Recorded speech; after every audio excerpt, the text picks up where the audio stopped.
दोस्तों, यूक्रेन और रशिया के दरमियान जंग जो है बड़े तबाही की जानब बढ़ती हुई नज़र आ रही है, क्योंकि एकदम से दोनों के दरमियान जो मामलात हैं ये फिर से आउट ऑफ कंट्रोल हो रहे हैं, क्योंकि यूक्रेन की जानब से रशिया के ऊपर अब तक का सबसे बड़ा ड्रोन हमला किया गया है। तो बताया जा रहा है कि ये तकरीबन 2000 के करीब जो ड्रोन है ये एक रात के अंदर अंदर अंदर जो है ये रशिया के इन साइड कमोपेश 500 किलोमीटर अंदर जाकर जो है ये ड्रोन्स को इस्तेमाल करते हुए रशिया के मुख्तलिफ टारगेट जो है उनको हिट किया गया है। और बताया जा रहा है कि इसमें कमोपेश 4 के करीब अफराद जो है वो हलाक हुए हैं। तो दोस्तों, ये पहली दफ़ा हो रहा है कि रशिया के मॉस्को और इससे बढ़कर आगे वाले जो रीजन है उनको ड्रोन्स की जानब से निशाना बनाया गया है। ये पे सबसे बड़ा हमला माना जा रहा है, क्योंकि इससे पहले यूक्रेन जो है वो रशिया के खिलाफ डिफेंसिव हमले कर रहा था, यानी कि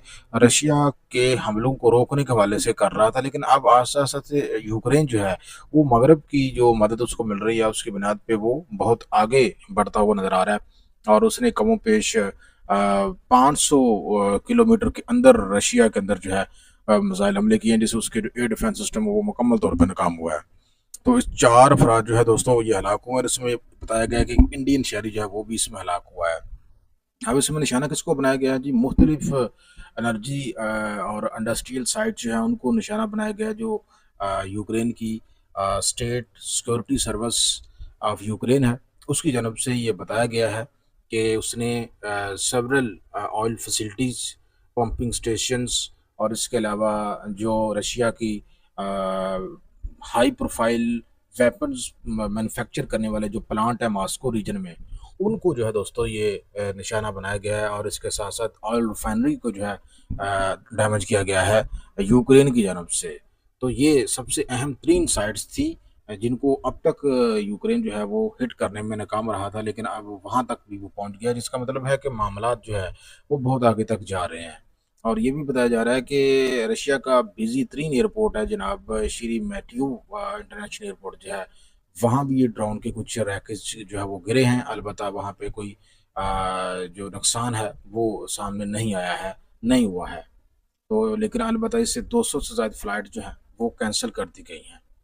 तो यहाँ पे दोस्तों रशिया की डिफेंस मिनिस्ट्री है उसकी जानब से इस हमले की जो है वो बाकायदा पुष्टि की गई है, इसको कन्फर्म किया गया है और बताया गया है कि रशियन जो मिलिट्री है इसने गुज़िश्ता 24 घंटों के अंदर अंदर 1000 के करीब ड्रोन जो है उनको शट डाउन किया है। और इनमें से 556 ड्रोन जो है वो गुज़िश्ता एक रात के अंदर जो है उनको इंटरसेप्ट किया गया है डिफरेंट रीजन्स के अंदर। रशिया के 14 डिफरेंट रीजन के अंदर जो है ये हमले हुए हैं, और टू द पॉइंट हमले हुए हैं। रशिया की जो है 3 साइट्स हैं उनको निशाना बनाया गया है, पावर प्लांट्स हैं, जो वेपन्स बनाने वाले फैक्ट्रियां हैं उनको निशाना बनाया गया है।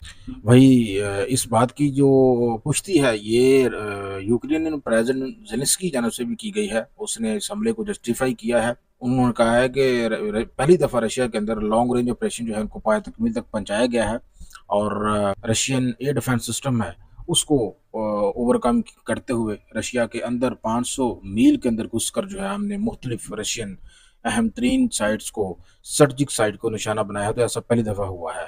तो जिसके बाद दोस्तों मामला जो है ये काफ़ी जो है दोनों के दरमियान खराब होते हुए नजर आ रहे हैं, और रशिया के अंदर गमगोशा बढ़ रहा है। और ये भी बताया जा रहा है कि रशिया अब मुमकिन तौर पर यूरोप को बहुत बड़ा सबक सिखाने जा रहा है।